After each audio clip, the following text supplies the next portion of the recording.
I've just been watching the Friday Night SmackDown episode from last night. The episode where we saw Batista attack the Undertaker when the Undertaker was supposed to call out Batista. And I must say I really appreciate this new heel that Batista is portraying. He's doing really good as a heel. He's very over as a heel, and he does. I'm actually entertained, and I enjoy seeing Batista as a heel because I think that suits him way better, actually, as an in real life person. Because what I've heard of Batista, he's been involved in lots of incidents with fans where he has been pretty rude. He isn't that extrovert of a person. He's more introvert. He is this kind of rough attitude guy. He's pretty hard. He has this rugged background where he grew up, tumultuous life. So I believe that this heel turn and this heel persona suits Batista personally a lot better. I think he's way more comfortable playing that heel character. I think he's way better on the mic as that heel character, and he simply comes off as a real badass instead of being a good guy. So I'm really looking forward for this match with the Undertaker. And he was backstage questioning Theodore Long's authority, and as I said, he attacked Undertaker viciously with a chair, hit him numerous times as the show came to a close, to a finish, I should say. And overall, this SmackDown was way better than last week's SmackDown. Past week's Raw has been the better show, in my opinion, way better. The Madison Square Garden Raw, the 3-hour episode of Raw with Ventura, and the recent Raw on this past Monday this week. So SmackDown still very good. I like this Luke Gallows guy along with CM Punk. Second week in a row he got disqualified. This time he wrestled R-Truth. Last week he got disqualified against Matt Hardy due to Gallows interfering in this match, and they are an unstoppable freight train. It seems like they just run through their opponents, and maybe this could be an impressive tag team or something like that. I don't really know whom they are looking to push here. If it's CM Punk they're getting the big push, or if they are looking for Luke Gallows to grow out on his own. He's pretty young. He's like born in the early 80s somewhere, so he's very young and has a lot of years in front of him and in his wrestling career. Other matches tonight, we saw Hart Dynasty somewhat becoming Vicky Guerrero's henchman, beating up Eric Escobar, and I'm not too fond actually of seeing Hart Dynasty as Vicky's henchman, but on the other hand I'm a big Hart Dynasty fan, and if this is the way for them to get a more prominent role on TV and get more exposure, so be it. I'm just happy for them to get a prominent role and win matches. They demolished Eric Escobar in a handicap match, which was a punishment for Eric Escobar telling rude stuff to Vicky Guerrero. And Vicky is good as a heel, but I think that this excuse me phrase, it's very good. Yes, it's very good. You get the crowd going, but she panders too much to the crowd. She says excuse me when it really doesn't fit. The crowd we're all silent in the midst of the promo, and she says excuse me just to get him going.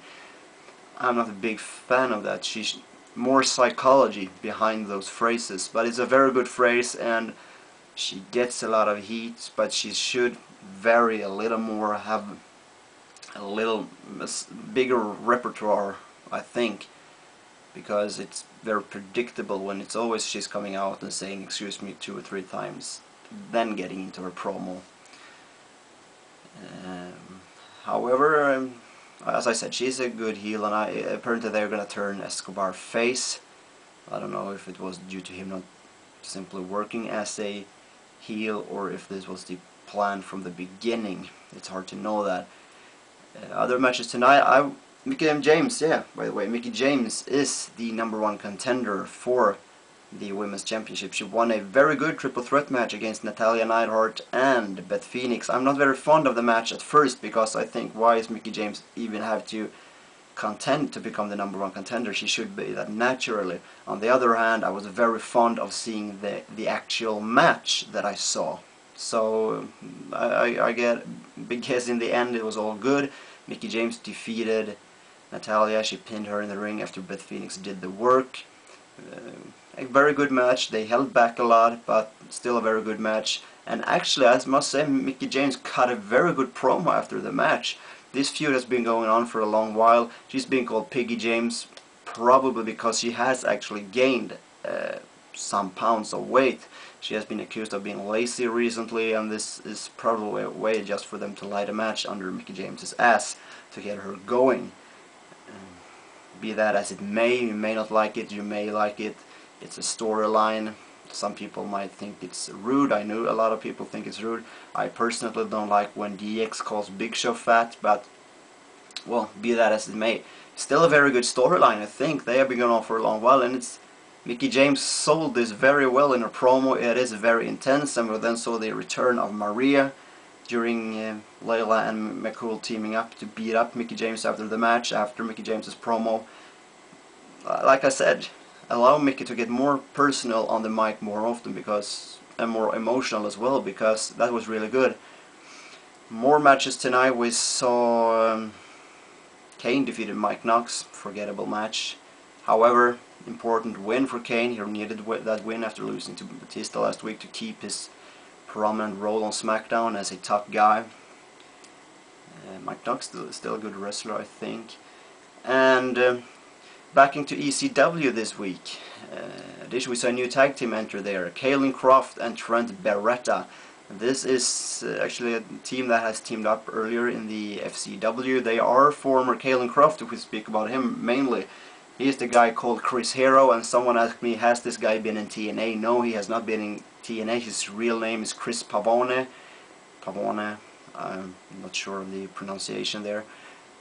He is a two-time FCW champion, one time with, if I'm not mistaken, one time with actually Trent Beretta, and I'm not sure. Yeah, Kurt Hawkins was the other time. Kurt Hawkins is the guy who teamed with Zack Ryder. So, and I think he's a current champion with Kurt Hawkins actually in FCW right now. So he might have a limited role or lose that title very soon, as he's now teaming, as I said, with Trent Beretta. And when he teamed with Trent Beretta, where they teamed up in FCW, they were called the Dude Busters. So maybe that's where they're gonna go on ECW right now. The Dude Busters on ECW, I don't know. And I like this is a good new tag team. Their theme sticked out, and along with the rumors of the Briscoes from Ring of Honor joining WWE, there is another good tag team on their way in. They are very good. They have had a dark match in WWE on SmackDown, I believe, perhaps 2 weeks ago. And WWE is really interested in having those guys join them, as it looks right now. So there's two prominent tag teams on their way in, and I think that WWE right now has a pretty good tag team division. They have 5 to 6 teams, and if they bring in these 2 teams, there is more teams than that. And the only thing I can have a feeling of is DX not seeming very interested of the tag team titles, more interesting in just beating up Jericho. And I think that Jericho should have played more. Jericho had a very good promo tonight. He should have played more on the fact that, look what we did to Ray and Batista. We defeated them at bragging rights, and then look what happened to this team. They disbanded, they hate each other. We're going to do the same thing to you.